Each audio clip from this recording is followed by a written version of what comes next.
সুপ্রিয় দর্শক, আসসালামু আলাইকুম। স্বাগত জানাচ্ছি রয়্যাল বাংলা টিভি সংবাদে। সাথে আছি আমি শায়লা শারমিন। ভোলা জেলার বোরহানউদ্দিন উপজেলার কাচিয়া ইউনিয়ন বিএনপির বর্তমান সভাপতি শেখ সাদী হাওলাদার এক দীর্ঘ ও সংগ্রামপূর্ণ রাজনৈতিক জীবনের অধিকারী। শেখ সাদী হাওলাদারের জন্ম একটি নিবেদিত রাজনৈতিক পরিবারে। তার পিতা প্রয়াত মোফাজ্জল হোসেন ১৯৭৯ সালে কাথিয়া ইউনিয়ন বিএনপির সভাপতি হিসেবে দায়িত্ব পালন করেন। শেখ সাদী হাওলাদার ১৯৮৮ সালে লালমোহন শাহবাজপুর কলেজের ছাত্রদলের রাজনীতিতে রাজনৈতিক জীবন শুরু করেন। পরবর্তীতে তিনি জগন্নাথ বিশ্ববিদ্যালয়ের সহসাধারণ সম্পাদকের মতো পদে দায়িত্ব বহন করেন। ২০০৩ সালে তিনি কাচিয়া যুবদলের সভাপতি নির্বাচিত হন। ২০০৯ থেকে ২০২৪ পর্যন্ত তিনি কাচিয়া ইউনিয়ন বিএনপির সাধারণ সম্পাদক হিসেবে দায়িত্ব পালন করেন।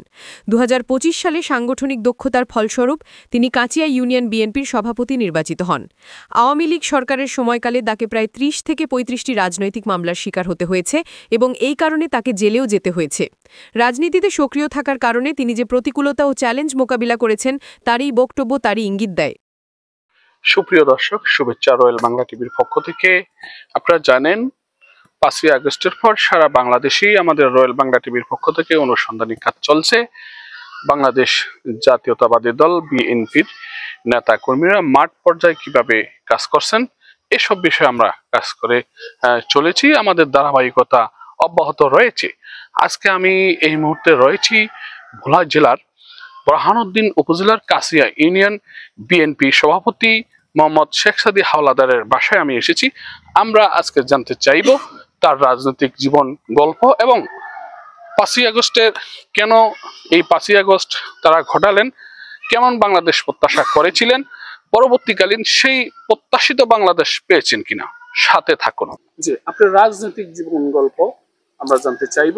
আপনি কোথা থেকে শুরু করেছেন এবং কত সাল থেকে শুরু করেছেন, কার হাত ধরে রাজনীতিতে এসেছেন এবং কেন এই বাংলাদেশ জাতীয়তাবাদী দল বিএনপিকে মনে প্রাণে বা অনুপ্রাণিত কেন হয়েছে?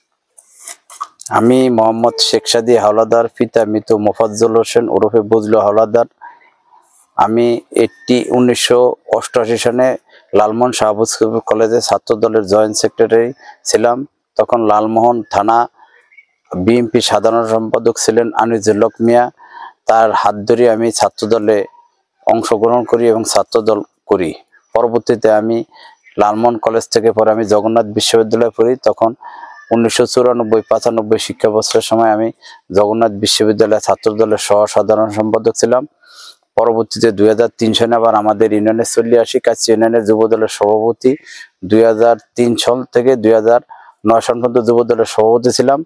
2009 থেকে 2025 পর্যন্ত আমি ইউনিয়ন বিএনপি সাধারণ সম্পাদক। এই 25 সালে আবার ইউনিয়ন বিএনপি সভাপতি আমি নির্বাচিত হয়েছি। আমি শহীদ রাষ্ট্রপতি জিয়াউর রহমানের আদর্শ অনুপ্রাণিত হয়ে এই বিএনপি করি। জিয়াউর রহমানের খাল খনন কর্মসূচি, জিয়াউর রহমানের যে বাংলাদেশের শ্রমিক করে বিদেশে যে প্রবাসী কল্যাণ মন্ত্রণালয় করছে, তারপরে বাংলাদেশে যে গার্মেন্ট শিল্প করছে, এতে বহির্বিশ্ব থেকে বাংলাদেশের রেমিটেন্স আসতেছে এবং আমাদের পোশাক বৈদেশ থেকে রপ্তানি করে বাংলাদেশের অর্থনৈতিক স্বাবলম্বী হইতেছে। আমি 111-এর সময় মামলায় পড়ি। 35 থেকে 40টা মামলার আসামি। আমি মিথ্যা মামলায় জেল খাটছি 2 বার। তারপর আমি গুমের শিকার হয়েছি। তারপরে গায়েবী মামলার আসামি হয়েছি। তারপরে আমার বাড়ি ঘর ভাঙচুর করছে, আমার গুলি করছে। আমি গুমের শিকার হয়েছি। আমার বাড়ি ঘর ভাঙচুর করছে 14 সনে। ভাঙচুর করার পরে আমার 30 সেকেন্ডের জন্য আল্লাহ পাকের উছিলে আমি বেঁচে আছি আর কি। আমার হামলাটা করছে নীরব চেয়ারম্যান, তার লোকজন নিয়ে, আওয়ামী লীগের লোকজন নিয়ে।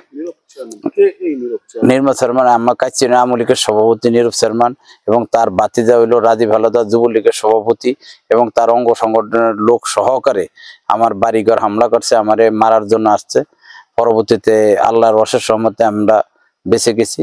2011 সালে আমি ইউনিয়ন পরিষদের বিএনপি থেকে ইউনিয়ন পরিষদের নির্বাচনে অংশগ্রহণ করি। ওই নির্বাচনে আমি বিজয় হয়েছি। আমার 850 ভোট বেশি হয়েছে। 850 বেশি হওয়ার পরে তখন স্থানীয় এমপি ছিল তফেল আহমদ। সে বোরহানউদ্দিন নির্বাচন অফিসারের দিয়া রেজাল্ট সিট পরিবর্তন করিয়া আমার 6 ভোটে হারাইছে। আমি পরবর্তী নির্বাচন ট্রাইব্যুনালে মামলা করেও বিজয় হয়েছি। পরবর্তীতে আমারে বসতে দেয় নাই। মোহাম্মদ মোশাররফ হোসেন নির্বাচন অফিসার ছিল, রিটার্নিং অফিসার ছিল। আমার রিটার্নিং অফিসার ছিল, রিটার্নিং অফিসার ও উপজেলা নির্বাচন অফিসার ছিল মোশাররফ হোসেন। ওই লোকের মারধর করছে, আমার রেজাল্ট সিট পরিবর্তনের জন্য ওনারা মারধর করছে। পরবর্তীতে উনি আর এই ব্রহ্মনদীতে চাকরি করতে পারে নাই, পরে ইউনিয়ন থেকে ট্রান্সফার হয়ে চলে যেতেছে। তখন আমাদের হুমকির মুখে জোরপূর্বক করছে। পরবর্তীতে আমি আবার 2016 সালে ধানের শীষ প্রতীক নিয়ে ইউনিয়নে নির্বাচন করছি। তখন আমরা 2 ঘন্টা ভোট চালানোর করার পরে আমাদের কেন্দ্র থেকে বের করে দিছে, পরে আমরা ভোট করতে পারিনি। ভবিষ্যৎ 2026 সনে যে ফেব্রুয়ারি মাসে যে নির্বাচন হবে, সেই নির্বাচনে আমাদের দল ক্ষমতা আসতে হবে। আমাদের দল ক্ষমতা আসার পরে আমরা এই এলাকায় মাদক মুক্ত করুম, আমরা এই এলাকায় শিক্ষার মান উন্নয়ন করুম, আমরা স্বাস্থ্যের মান উন্নয়ন করুম, আমরা এলাকার মানুষ যারা আমাদের যারা বিপক্ষের লোক, তারাও যেন আমাদের কাজে যে কোনো প্রতিহিংসার শিকার না হয়। আমরা এলাকার সবাইকে মিলিয়ে ভালোভাবে যে এলাকা পরিচালনা করতে পারি, এই ভবিষ্যতে আশা করি। আমরা প্রতিহিংসার রাজনীতি করব না। আওয়ামী লীগ আমাদের সাথে জুলুম নির্যাতন করছে, সেই প্রতিহিংসার রাজনীতি আমরা করব না। আমরা জিয়াউর রহমানের রাজস্ব ধারণ করিয়া বা তারেক রহমান যে 31 দফা, আমাদের ভারপ্রাপ্ত চেয়ারম্যান সাহেব যে 31 দফা দাবি বাস্তবায়ন করার জন্য আমরা কাজ করে যাব। আমরা কারোর সাথে কোনো জুলুম নির্যাতন করব না। আমরা প্রতিহিংসার রাজনীতি আওয়ামী লীগ যেটা করছে আমরা সেটা করব না।